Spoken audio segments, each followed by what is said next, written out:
యెహూదు ఒక గొప్ప అద్భుతమైన న్యాయాధిపతి, దేవుడు ఎంపిక చేసుకున్న బిడ్డ, ధైర్యం కలిగిన వాడు, జ్ఞానం కలిగిన వాడు, వ్యవహార దక్షత కలిగిన వాడు.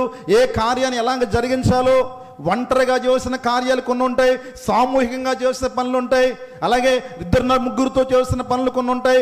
ఇవన్నీ కూడా బేరుజు వేసుకుని ఈ పనిని నేను ఒంటరిగానే చేయాలి, నేను ఒక్కడనే వెళ్ళాలి. కొంతమందికి ఏంటంటే ప్రతి ఓళ్ళకి కూడా తోడు కావాలి. ఇంట్లోకి వెళ్ళాలన్నా ఇక ఇంట్లోకి రా, ఇలా రా. ఆ ఇంట్లోకి వెళ్ళినా కూడా పిల్లల్ని తీసుకెళ్ళి బ్యాచ్ కూడా ఉంది. ఎన్ని వాక్యాలు విన్నా మాత్రం ధైర్యం రాదు.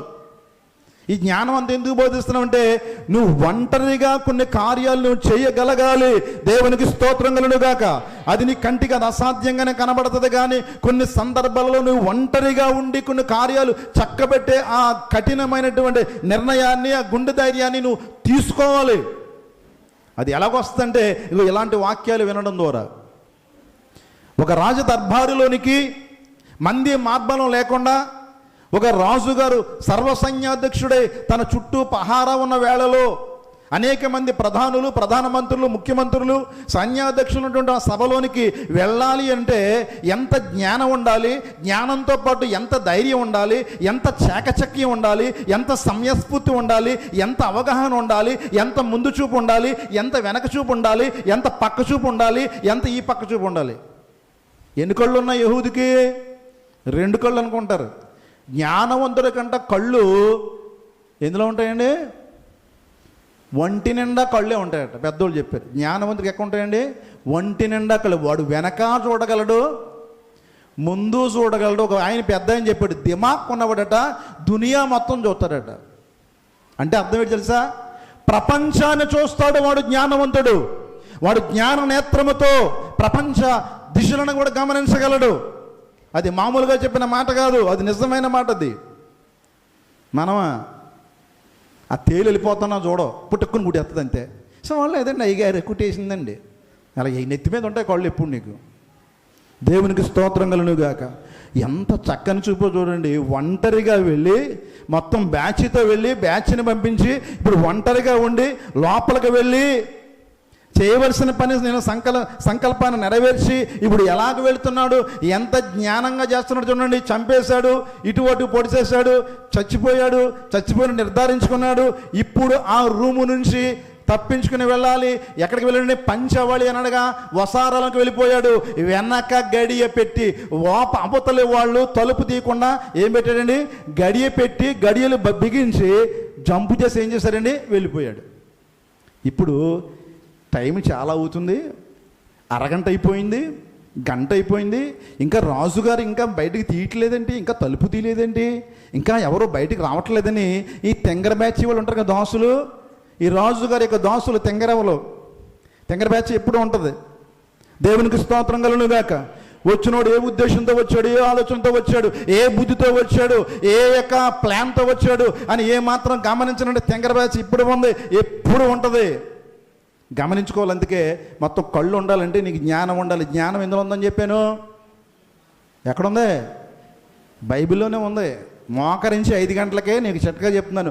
4 గంటలు కానీ 5 గంటలు కానీ లేచి మోకరించి 2 చేతులు పైకెత్తి నాకేం వద్దు, నాకు మణులు బంగారాలు వద్దు నాయనా, నాకేమి ప్రభువా ఆత్మీయ జ్ఞానమును అందించు నాయనా, ఆత్మీయ జ్ఞానము దయచే ప్రభువా, ఆత్మ జ్ఞానము దయచే ప్రభువా, ఆత్మ సాక్షాత్కారం దయచే ప్రభువా, నా కనులను తెరవండి, ఆత్మీయ నేత్రాలు తెరవండి ప్రభువా, నీ కార్యములను స్పష్టంగా చూచినట్లని నువ్వు ప్రార్థిస్తే దేవుడు పొంగిపోయి ఆ జ్ఞానాన్ని నీకు ఇస్తాడు.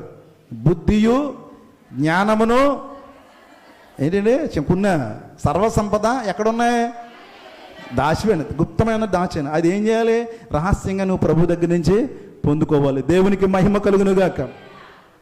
అరగంట అయింది, గంట అయింది, ఇంకా రావట్లేదని వీళ్ళు ఎంతగానో తర్జన పడుతున్నారు. చదవండి వాక్య భాగంలో దేవుని గ్రంథంలో 24వ వచనము. అతడు బయటికి వెళ్ళిపోయాడు. చాలా చాకచక్యంగా తెలివిగా పని చక్కబెట్టుకున్నాడు.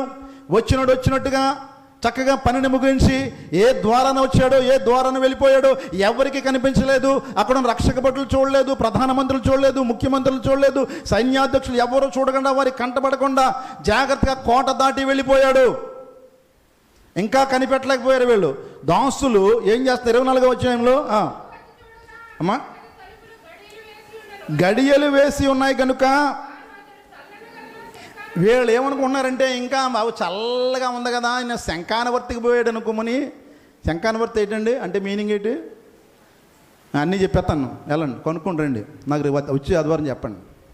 శంఖానవర్తి దీని మీనింగ్ ఏంటో కొనుక్కుని వచ్చి వారం చెప్పండి. రెండో పదం కూడా ఇస్తున్నాను. రెండో పదం మీకు ఏమి ఇస్తున్నానంటే సిగ్గు వింతలు. ఈ రెండింటికి అర్థాలు చెప్పి నాకు చెప్పండి. దేవునికి స్తోత్రం. సిగ్గు వింతలు కొత్త పదాలు ఏమిటండి? ఇప్పుడు నేను విన్నారా మీరు? శంఖానివర్తికి పోయాడు అనుకుని పోలే వస్తాడులే, ఆయన ఎక్కడికి వెళ్ళిపోయారు అనుకున్నారట? శంఖానువర్తికి వెళ్ళిపోయాడు అనుకుని సిగ్గు వింతలు చదవండి. తర్వాత తాము సిగ్గు వింతలు పడవరు కనిపెట్టినను అతను ఆ గది తలుపులు తీయకపోగా. సిగ్గు వింతలు ఈ రెండు పదాలకి మీరు ఏం చేయాలి? అర్థాలు కనుక్కొని వచ్చే వారం నాకు మీరు చెప్పాలి. సిగ్గు వింతలు అంటే ఏంటి, శంఖానువర్తి అంటే మీకు బైబిల్ వస్తుంది. దేవునికి అన్నీ చెప్పేస్తే అలాగే ఈనేయడం, ఈ చెవితో ఈనేయడం, ఆ చెవితో పోవడం. దేవునికి స్తోత్రం కలిగిన. అవసరమైతే ఏదో పాస్టర్ గారు ఫోన్ చేసి అనుకోండి, తప్పేమీ లేదు. తెలుసు కదా మీకు, చాలామంది పాస్టర్లు తెలిసి ఉండొచ్చు. వస్తాడులే రాజుగారు బహుశా ఇంటివను వెళ్ళారేమో అనుకుని సిగ్గు వింతలు పోయే వరకు కూడా వారు ఏం చేస్తారట? తడువు చేస్తూ ఉన్నారు. వారికి కంగారు లేదు. అయ్యో రాజుగారు అరగంట అయిపోయింది, గంట అయిపోయింది, లోపలికి వెళ్ళినవాడు గూఢచారా, లోపలికి వెళ్ళినవాడు శత్రువా, లోపలికి వెళ్ళినవాడు ఏం చేశాడు, ఏ విధమైన శబ్దం కనబడలేదే, ఏ విధమైన సౌండ్ రాలేదే, ఏంటి పరిస్థితి అనేటువంటి ఏ విధమైన ఆలోచన జ్ఞానం లేని వారే ఇంకా ఏం చేస్తున్నారండి? తెంగరోళ్ళగా బయట ఏం చేస్తున్నారండి? ఎదురు చూస్తూ తడువు చేస్తూ ఆఖరికి ఏం అంత కంగారుగా ఉన్నప్పుడు ఎవడైనా ఏం చేస్తారు చెప్పండి? వాళ్ళ దగ్గర ఏముంటాయండి చెప్పండి? బళ్ళలు ఉంటాయి, వాళ్ళ దగ్గర ఆయుధాలు ఉంటాయి. ఆ తాళాన్ని ఏం చేయాలి? పటక్కన బదలు కొట్టాలి. బదలు కొట్టకుండా ఒరే తాళాలు పడరా, వెళ్ళి తాళాలు పడడానికి ఎంతసేపు పడుతుందని టైము? తాళాలు నెలకాలి, తాళాలు తేవాలి, అప్పుడు తాళాలు తీయాలి. అప్పుడు దాకా ఏం చేస్తానండి వీళ్ళు? ధీమాగా. దేవునికి స్తోత్రం కలుగునుగాక. రక్తం అంతా పోయింది అక్కడ. ఈయన ఎప్పుడో పైకి పోయాడు.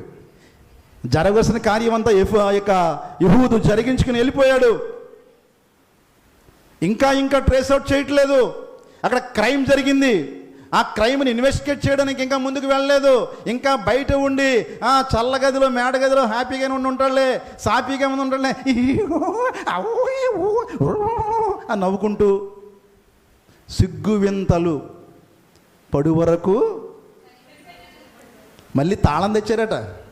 తాళం తెప్పించి తాళం తీసి అప్పుడు లోపలికి వెళ్ళి ఏం చేశారండి? లోపలికి వెళ్ళి షాక్ అయ్యి ఏం చేయాలి చెప్పండి? లోపలికి వెళ్ళిన తర్వాత ఎలాగ ఉండాలండి? ఆడవాడే అబ్బే లోపలికి వెళ్ళిన తర్వాత ఏ ఆడవాడు లేదు బాబు. మీకు విషయం చెప్పమంటారా? ఓ పెద్ద ఆయన అనుకోండి, ఊళ్ళో చాలా పెద్ద మనిషి, ఆయన కుక్క చచ్చిపోయింది. ఆయన పెంచుకునే కుక్క చనిపోతే మొత్తం ఊరంతా వెళ్ళిపోయి అయ్యారు ఇలా జరగకూడదు చాలా బాధపడుతున్నాడు, చాలా బాధపడు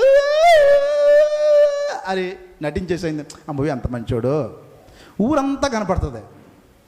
ఆయనే పోయాడు అనుకోండి, ఒక్కడే వెళ్ళడం నాకు తెలిసి, ఒక్కడే వెళ్ళడం. అలా ఉంది పరిస్థితి ఇక్కడ. రాజుగారు చనిపోతే అక్కడ జరిగిన సీన్ చూడండి ఒకసారి. ఏంటండి తడువు చేస్తున్నారండి? తడువు చేసే పని ఏంటండి ఇది? అసలు తడువు చేయొచ్చా? వెంటనే పరుగున మొత్తం కోట అంతా గలీదిరగొద్దు. ఏ గదిలో దాక్కున్నాడో, ఏ ఏరియాలో ఉన్నాడో, ఏ ఉద్యానవనంలో దాకాడో, ఏ పొదలో ఉన్నాడో, ఏ చెదలో ఉన్నాడో, ఎక్కడి నుంచి పరిగెట్టాడో వెంటనే పరుగున ఇన్వెస్టిగేట్ చేయొద్దు. ఇంకా ఏం చేస్తున్నారండి? అయ్యా ఏట్రా ఎలా జరిగింది? వేసిన తలుపులు వేసినట్టే ఉన్నాయి, తీసిన తలుపు తీసినట్టే ఉన్నాయి, ఏటి ఎవడో కనపట్టలేదేటి, ఏటి అని చెప్పి అక్కడక్కడ తడువు చేస్తున్నారట. ఈలోగా యెహూదు వేగముగా తప్పించుకుని దేవునికి స్తోత్రం కలుగుగాక. హల్లెలూయా. సాతాను నుండి తప్పించుకుని ఆ విధి విధానం మనకు తెలియాలి. క్రైస్తవ బిడ్డల స్థానంలో యెహూదును ఊహించుకోండి. యెహూదు మన స్థానంలో ఉన్నాడు. ఎప్పుడైతే సాతాను మనం అటాక్ చేశామో, సాతాను మీద దాడి చేసేమో వాడికి సంబంధించిన అనుచరులు మనల్ని ఏం చేస్తారు, చుట్టుముడతారు. వారిని తప్పించుకునే జ్ఞానం మనం కలిగి ఉండాలి. సాతానికి అందకుండా పారిపోవాలి. కానీ మనవాళ్ళు ఏం చేస్తారంటే సాతాన్ని వాళ్ళు మనవాళ్ళని పిలుచుకుంటారు. ఇప్పుడు అని వచ్చే సాతాన నీతోనే నీ జొట్టే 10 నిమిషాలే అరగంటే. దేవునికి స్తోత్రం కలుగును గాక. ఈరోజు ఒక వీడియో పెట్టాను, మీరు చూసారో లేదో. ఒకప్పుడు ఆరాధన, ఒకటి మందిరం అంటే ఎలా ఉండేది బాబు, చాలా చక్కగా ఒక లైట్తో చక్కగా వేసుకుని చక్కగా ఆరాధన చేసుకుని జాగ్రత్తగా ఉండేవారు. ఇప్పుడు డిస్కో, మీకు తెలుసా డిస్కో? మా చిన్నప్పటి నుండి డిస్కో క్లబ్బుల్లోని 4 రకాల లైట్లు.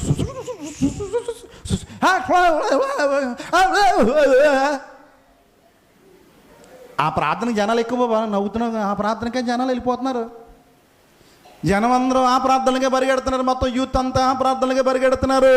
గల కారణం ఏంటంటే సాతానుని ఎప్పుడైతే దేవుని మందిరంలో తీసుకొచ్చారో అప్పుడే జనం అందరూ కూడా ఏం చేస్తారండి, తండోపతండాలుగా వచ్చేస్తారు. దేవునికి స్తోత్రం కలుగును గాక. సాతాను పద్ధతి, దేవుని పద్ధతి అది. డిస్కో లైట్లు ఎవరు పెట్టివారండి?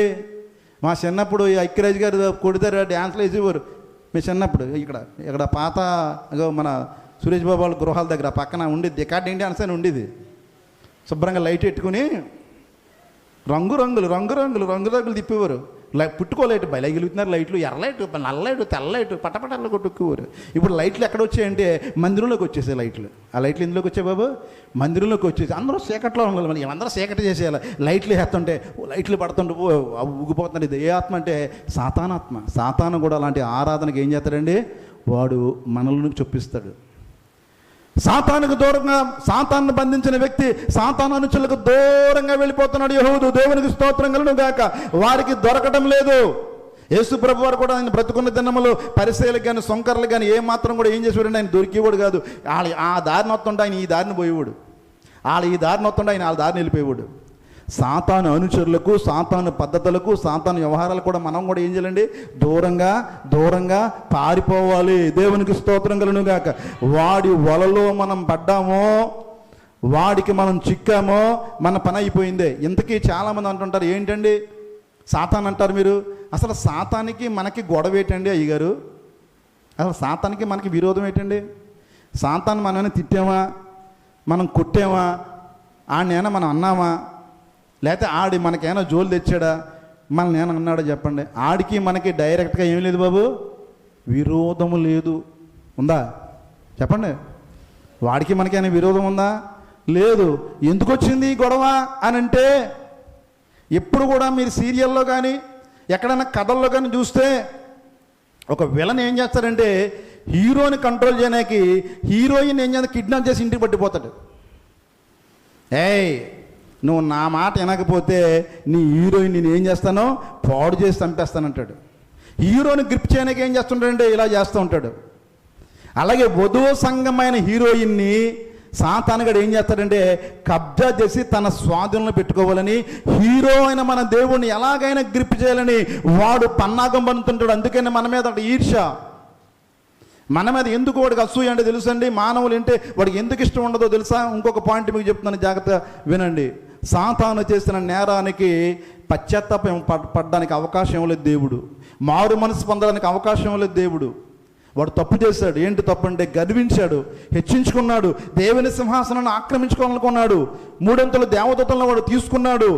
ఇన్ని చేసినప్పుడు దేవుడు ఏం చేశాడంటే శపించి మరలా మారు మనసు పొందడానికి అవకాశం లేకుండా, పాప క్షమాపణ లేకుండా, దేవుని రాజ్యంలోనికి ఎంట్రన్స్ లేకుండా వాడు నిత్య నరకాగ్నికి పాత్రుడయ్యేటట్టుగా దేవుడు చేశాడు. అక్కడికి ఆ పాట అలాగే అయిందా?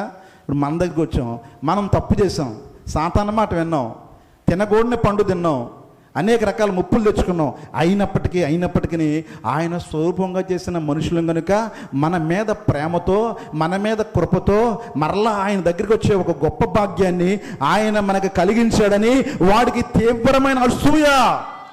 అలాంటి ఛాన్స్ నాకు ఇవ్వచ్చు కదా, అలాంటి అవకాశం నాకు ఇవ్వచ్చు కదా, నేను తప్పు చేశాను, నాకు క్షమాపణ ఇచ్చి మరలా తన నిత్య రాజ్యానికి వారసుడుగా చేయొచ్చు కదా, తన సన్నిధిలో మరలా వాయిద్యాలు వాయించే అవకాశం ఇవ్వచ్చు కదని వాడు కుమిలిపోతున్నాడు, కుళ్ళిపోతున్నాడు, వేదన పడుతున్నాడు.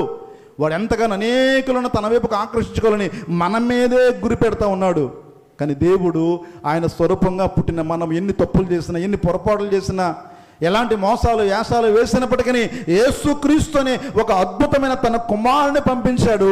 ఆ క్రీస్తును నమ్ముట ద్వారా నువ్వు ఎలాంటి వాడవైనా నీ పాపాలన్నీ కూడా ఏమైపోయారు అబ్బాయి, నీ పాపాలు పోయే అంటున్నాడు. నీ పాపాలు పోలేదు, అర్థం చేసుకోండి. నీ పాపాలు ఏమేయలేదు, పోలేదు. నీ పాపాలకి ప్రాయశ్చిత్తం ఎవరు చేశారు, యేసుక్రీస్తు చేశాడు. మీకు అర్థమవుతుందా? ఉదాహరణకి మళ్ళీ దగ్గర చెప్తున్నాను. నేను భారతదేశంలో పుట్టానండి. ఎక్కడ పుట్టానమ్మా? నేను భారతీయుడు, అంతే కదా, భారతీయుడు. నేను ఏం చేశానంటే, వెళ్ళాలండి అల్లిపోకండి, దేవునికి స్తోత్రం కలను కాక, అమెరికా వెళ్ళిపోయాను. ఎక్కడికి వెళ్ళిపోయానండి? అమెరికా వెళ్ళిపోయాను. అమెరికా వెళ్ళిపోయి 10 సంవత్సరాలు ఉండిపోయాను. 10 సంవత్సరాలు ఉండిపోగానే అక్కడ వాళ్ళు ఏం చేశారంటే నాకు ఒక గ్రీన్ కార్డు ఇచ్చేశారు. నీవు కూడా ఏంటి, ఎవరో, నీవు అమెరికా పౌరుడవు, Rajpal, you are a citizen of America, నువ్వు అమెరికా పౌరుడవు, నీకు పౌరసత్వం ఇచ్చేసాం. నేను ఎక్కడ పుట్టాను? నిజానికి ఇండియాలో పుట్టాను, కానీ అక్కడ ఉన్నందుకు ఏమి ఇస్తున్నారు, అమెరికా పౌరసత్వం ఇస్తున్నారు. అలాగే నువ్వు క్రీస్తులో ఉన్నందుకు, క్రీస్తు నువ్వు దుర్మార్గుడవైనా దుష్టుడవైనా దోషభరితమైన వ్యక్తివైనా నీకు బేషరతుగా నీతిమంతుడు పరిశుద్ధుడు నా ద్వారా పరలోక రాజ్యానికి చేరే హక్కుదారుడిని దేవుడు నీకు హక్కును కలుగు చేస్తున్నాడు. ఆ హక్కు సాతానుకు లేదు, ఆ అవకాశము సాతానుకు లేదు, ఆ పశ్చాత్తాపము సాతానుకు లేదు, ఆ మారు మనసు అవకాశము సాతానుకు లేదు. అందుకే వాడు మనమంటే అసూయ, ద్వేషము, ఈర్ష, ఎలాగైనా ఆయన సంతానాన్ని, ఎలాగైనా ఆయన వధువ సంఘాన్ని, ఆ యొక్క భార్యను పాడు చేయాలని వాడు గర్జించు సింహం వలె వాడు తిరుగుతూ సంతరిస్తూ ఉంటాడు. ఎందుకు? పాడు చేయాలని. వాడికి అంకకుండా యెహూదువులే మనం ఏం చేయాలండి, యెరూషలేమునకు పరిగెత్తాలి. దేవునికి స్తోత్రం కలుగును గాక. యెహూదు పరిగెత్తుతూ ఉన్నాడు ఇశ్రాయేలు ప్రజల యొద్దకు. పరిగెత్తుతూ చేతిలో ఒక బోర తీశారండి. బోర తీసి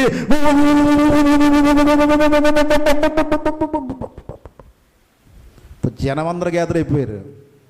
ఏమిటి యెహూదు ఏంటంటే ఒక అద్భుతమైన యేసుక్రీస్తు యొక్క ప్రకటన అనుకోండి, యెహోవా దేవుని యొక్క ఆజ్ఞ అనుకోండి. ఏమని ప్రకటిస్తున్నాడు తెలుసా? ఈ రోజు మీ శత్రువులైన మోయాబీలందరినీ కూడా మీ చేతులకు దేవుడు అప్పగించబోతున్నాడు. దేవునికి స్తోత్రం కలుగును గాక. ఏమిటి ధైర్యం అంటే, ఇదిగో ఎగ్లోను నేను ఒక్కడిని హతము చేసి ఉన్నాను. క్లైమాక్స్ ముందే అయిపోయింది. క్లైమాక్స్ ఏమైందండి? ముందు అయిపోయింది. ఇంకేముంది? నాయకుడిని కొట్టేస్తే ఇంకేముందండి? ఇప్పుడు ఉన్న స్ట్రాటజీ ఇదే. ఇప్పుడు స్ట్రాటజీ ఏం చేస్తాను తెలుసా? ఎవడైనా ఒక వ్యవస్థను స్థాపిస్తే ముందు వ్యవస్థాపకుని ముందు వేసేయండి. ఇంకా మొత్తం జనం అందరూ కూడా ఏం చేస్తారు? పక్కపోతారు. ఎవడైనా ఒక పొలిటికల్ పార్టీ పెడితే ఆ పార్టీ పెట్టిన ముందు ఓడించేయండి. ఆ పార్టీ మొత్తం ఏమైపోద్ది? సర్వనాశనం అయిపోద్ది. ఏదైనా సంఘాన్ని చెరిపోయాలంటే పాస్టర్ గారిని వేసేయండి. ఆ సంఘం అంతా కూడా ఏమైపోద్ది అంటే పక్కకు వెళ్ళిపోద్ది. ఎప్పుడైతే నాయకుడు అయిపోయాడో ఇంక సైనికులు ఎక్కడంతండి? ఇంక సైనికులంతా దేవుడు మే చేతికి అప్పగించబోతున్నాడు అనేటువంటి ఒక సువర్తమైనటువంటి బోరధ్వని, విజయధ్వని బోరను ఊదుచున్నాడు. చదువు తల్లి దేవుని యొక్క వాక్య భాగములు 28వ వచనము త్వరగా. అతడు వచ్చి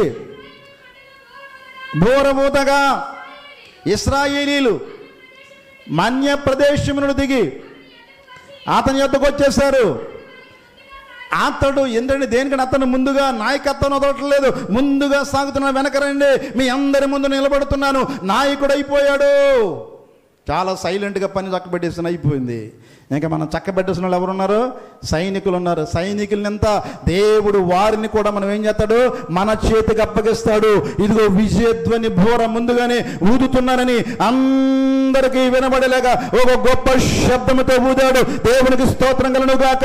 దేవుని మందిరంలోకి వచ్చిన మనము కూడా ఆగకుండా బోర ఊదినట్టుగా దేవునికి మహిమ శబ్దము ఆరోపించాలి. అలాగే ఆరోపించినప్పుడు నీ దగ్గర ఉన్న సాతాను శక్తులు అన్ని కూడా లైవ్ అయిపోతాయి, దూరం అయిపోతాయి. సాతాను శక్తులు ఉండవండి.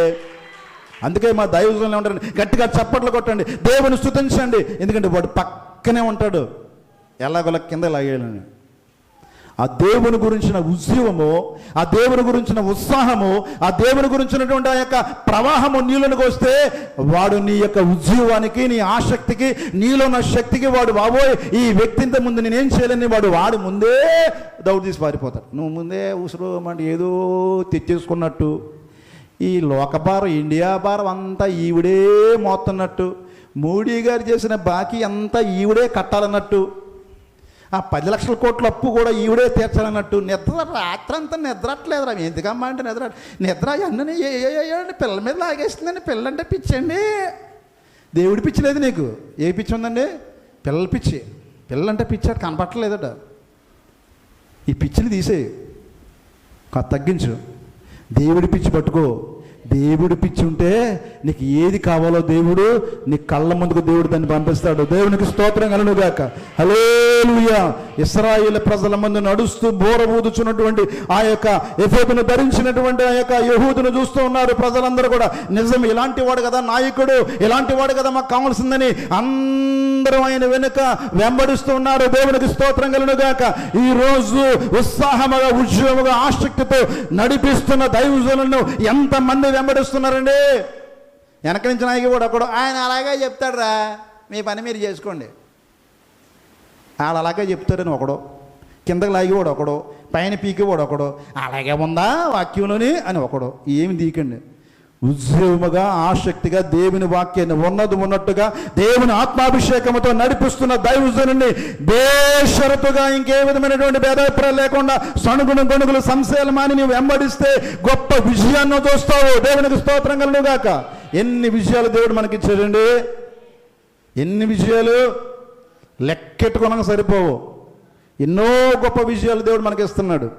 ప్రయాణాల్లో విజయాలు, పనుల్లో విజయాలు, చేస్తున్న కార్యాల్లో విజయాలు, కుటుంబ జీవితాల్లో విజయాలు, వ్యక్తిగత జీవితాల్లో విజయాలు, ఆరోగ్య సమస్యలను విడుదల, ఇవన్నీ కూడా దేని ద్వారా కలిగిస్తున్నా తెలుసా? దేవుడు మన సంఘం మీద పెట్టిన ఆత్మీయమైన అభిషేకం బట్టి దేవుడు కలిగిస్తున్నాడు. అటు విజయాన్ని, ఆసక్తిని దేవుడు మనకిచ్చాడు. ఎంతో ఉత్సాహంతో, విజయోత్సాహంతో ముందుకు తీసుకుని వెళ్తున్నాడు సైన్యాన్ని. ప్రజలందరూ వెంబడిస్తున్నారు, వెనక వెళుతున్నారు. ఆ రోజునట మోయాబీలను 10,000 మందిని, ఎంతమందిని అండి? ఎవరు తప్పించుకుంటాడండి? ఎవరు తప్పించుకుంటాడు? ఎవరితో ఉన్నారు వాళ్ళు? ఎవరితో ఉన్నారు? సాక్షాత్తు యెహోవా దేవుని సన్నిధిలో దేవుని స్వార్థనే బోర ఊదుకుంటూ వెళుతున్నారు. దేవుని స్వార్థనే బోర ఊదుతూ వెళుతున్నప్పుడు నీకు అడ్డగించి వాడెవడో, నీకు హాని చేయవాడెవడో, నీ ముందు నిలవదగిన వాడెవడో? నిలబడలేరు. ఆత్మాభిషేకం నీలో ఉంటే, అటు శక్తి నీలో ఉంటే, అటు ప్రభావం నీలో ఉంటే, ఆయన సన్నిధి కాంతి నీ మీదకి వస్తే నీ ముందు ఎవరు నిలబడలేరు, కాక నిలబడలేరు. ఒకవేళ వచ్చిన వాడికి ఆడే పొడుచుకుని పోతాడు. ఆడికి పోతాడు. ఆడికి మెంటలెక్కేద్దు. 10,000 మంది చంపేశారటండి. ఒక్కడు కూడా అప్పటి వరకు అన్ని సంవత్సరాలు బాధలు పడినవారు, అన్ని సంవత్సరాలు ఇబ్బందులు పడినవారు, అన్ని సంవత్సరాలు దేవుని కోపానికి గురైన వారు ఎప్పుడైతే ఆత్మాభిషేకం చేత ఒక దైవజనుని, ఒక్క యెహూదును దేవుడు ఎంపిక చేయడం ద్వారా, ఒక యెహూదు యొక్క గొప్ప ధైర్యం ద్వారా ఇంత గొప్ప కార్యాన్ని చేస్తే, ఇక్కడ కూర్చున్న మగవారు, ఇక్కడ కూర్చున్న ఆడవారు అందరూ కూడా మనము కూడా ఒక్కొక్క యెహూదు వలె తయారైతే మనము సాతాను బంధకాలను బంధించలేమా? యెహూదులో ఉన్నదేంటి, మనలో లేనిదేంటండి? మేము అదే అనుకునేవాళ్ళు చదువుకునేటప్పుడు. ఎవడైనా నా ముందు చదివితే ఆడికి ఉన్నదేంటి, నాకు లేనిదేంటి? ఒరే నీకు ఎలా ఎక్కుతున్నారా, నీ చదువు అంతా ఎలా వస్తుందండి, తెల్లవారుజాను నేను కూడా తెల్లవారు నీకంటే ముందు నాకు ఇస్తాను రా అబ్బాయి. దేవుని అది పోటీ. భక్తిలో పోటీ లేదు, కానీ పోటీ ఎందులో ఉందండి?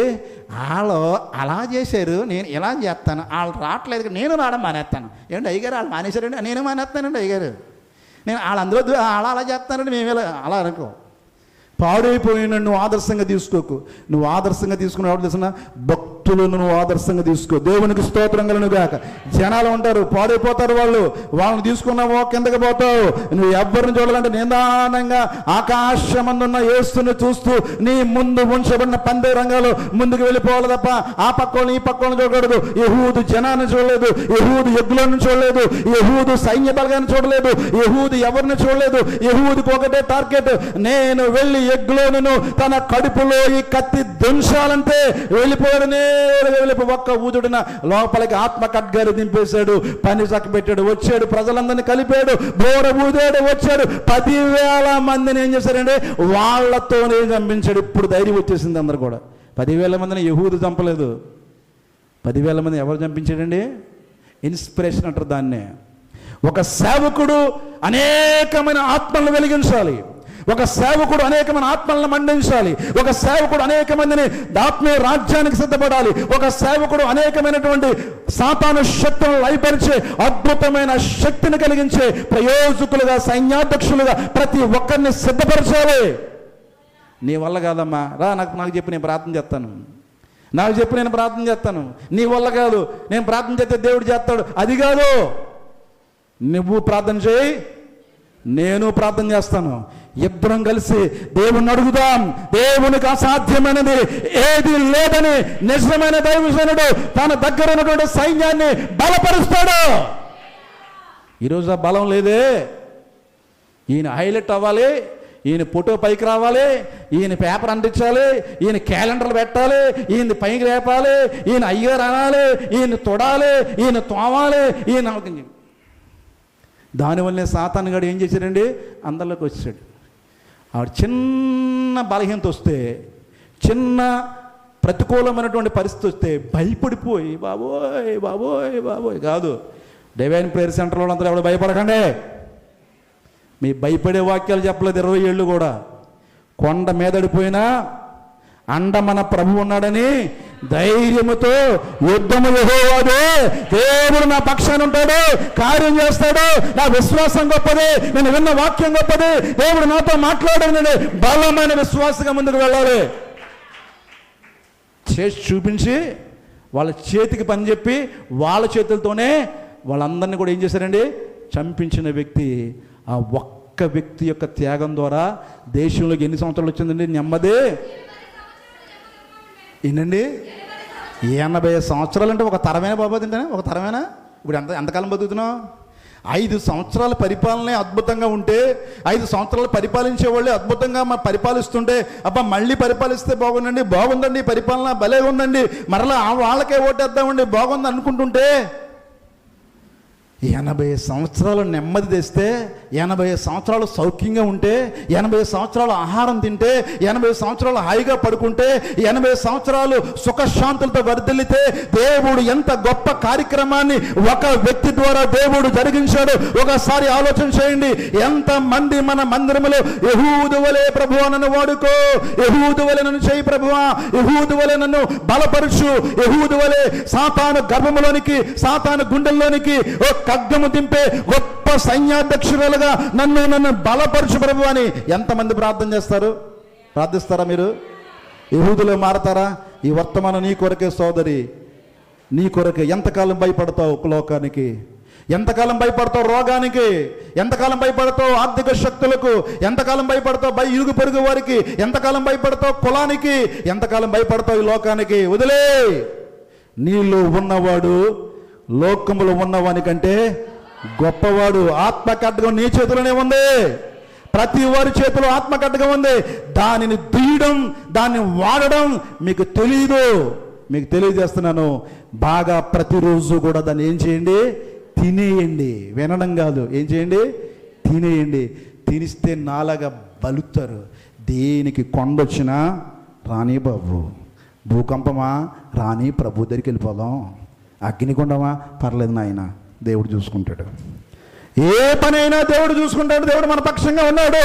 దేనికి భయపడే పని లేదు. ప్రతికూలత ఎదురైనా, ప్రతికూల పరిస్థితి వస్తున్నా, సమస్య వచ్చిన, వేధించిన, బాధించిన, కృంగిన, కృషించిన, ఎలాంటి ప్రతికూలత ఎదురైనా నా దేవుడు నాకున్నాడు. ఈ అగ్నిగుండంలోనే వెళుతుంటే చల్లదనాన్ని దేవుడు కూడా కలుగు చేయగలిగినటువంటి స్థిర విశ్వాసము ఈ ఆత్మకడ్గం వాడడం ద్వారా నీకు రావాలి. అది ఎప్పుదులు దేవుడు యెహూదులు ఉంచాడు. అలాంటి యెహూదులుగా మనందరం సిద్ధమవుదాం. తలలు వంచండి, ప్రార్థన చేద్దాం. అందరూ